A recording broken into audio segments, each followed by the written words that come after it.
उत्तर प्रदेश के एक छोटे से गांव का नाम था रामपुरा। ये गांव गंगा के किनारे बसा था। खेत खलिहान, आम के बाग और बैलगाड़ियों की चरमराहट यहाँ की पहचान थी। गांव में हर आदमी एक दूसरे को जानता था। इसी गांव में रहते थे गौरी शंकर प्रसाद। लोग उन्हें इज्जत से गौरी बाबू कहते थे। उनका परिवार संपन्न था। खेत खलिहान अच्छे थे। परिवार बड़ा था। दो बेटे, एक बेटी और घर में एक बुजुर्ग माँ भी थीं। बड़ा बेटा था गौरीनंद। पढ़ाई में होशियार, स्वभाव से शांत और परिवार के लिए हमेशा समर्पित। छोटा बेटा अभी स्कूल में था और बेटी की शादी हो चुकी थी। गौरीनंद का व्यक्तित्व गांव में सबसे अलग था। गोरा रंग, लंबा कद और सधा हुआ शरीर।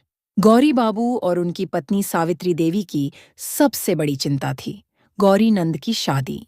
अब तो लड़का बड़ा हो गया है, खेती बाड़ी संभाल रहा है, घर की जिम्मेदारी निभा रहा है। हमें जल्दी से बहू लानी चाहिए। रिश्ते आने लगे। गांव-गांव में चर्चा होती।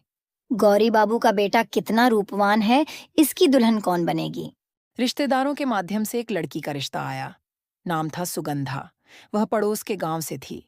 घर खानदान अच्छा था, संस्कार अच्छे थे, पर उसका रंग सांवला काला था। जब पहली बार उसकी चर्चा हुई तो सावित्री देवी चुप हो गईं। रंग तो काला है बहन जी। उन्होंने धीरे से अपनी ननद से कहा। लोग क्या कहेंगे? हमारा बेटा तो इतना गोरा छिट्टा है। लेकिन गौरी बाबू ने ठंडी सांस लेकर कहा, देखो, रंग रूप से घर नहीं चलता, बहू में गुण होना चाहिए। लोग हंसेंगे हंसाएंगे, पर घर तो हमें चलाना है। गौरीनंद ने जब सुगंधा को देखा तो उसने सिर्फ इतना कहा, माँ बाबा, अगर आपको ठीक लगे तो मुझे कोई आपत्ति नहीं। बस रिश्ता तय हो गया। शादी धूमधाम से हुई। ढोल नगाड़ों की गूंज, बारात का शोर और कन्यादान का शुभ अवसर। सुगंधा ने जब गौरीनंद का हाथ थामा तो उसकी आंखों में एक डर था। क्या यह घर मुझे स्वीकार करेगा? गांव की औरतें कानाफूसी कर रही थीं।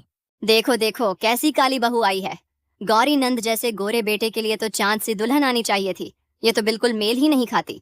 किसी ने मजाक में कहा। गौरीनंद और उसकी काली भाभी, जोड़ी तो अजीब बनेगी। सुगंधा ने जब पहली बार घर में कदम रखा तो सावित्री देवी ने आरती उतारी, पर उनके चेहरे पर पूरी खुशी नहीं थी। बहू ने सबके पैर छुए, बुजुर्गों का आशीर्वाद लिया और चुपचाप आंगन में बैठ गई। रात को गौरीनंद ने धीरे से कहा, लोग कुछ भी कहें पर तुम मेरी पत्नी हो। मेरे लिए तुम्हारा दिल सबसे सुंदर है। सुगंधा की आंखों में आंसू आ गए। वह सोचने लगी, अगर पति साथ है तो मैं सबका दिल जीत लूंगी। शादी के बाद के दिन आसान नहीं थे। सुगंधा सुबह से शाम तक घर के कामों में लगी रहती। चूल्हा चौका, सफाई, पशुओं की देखभाल और खेत से जुड़ा काम। गांव की औरतें उसे अक्सर चिढ़ातीं। अरे काली बहू, तेरे जैसी को तो कोई पूछता भी नहीं। किस्मत देखो, कैसे अच्छे घर में आ बैठी।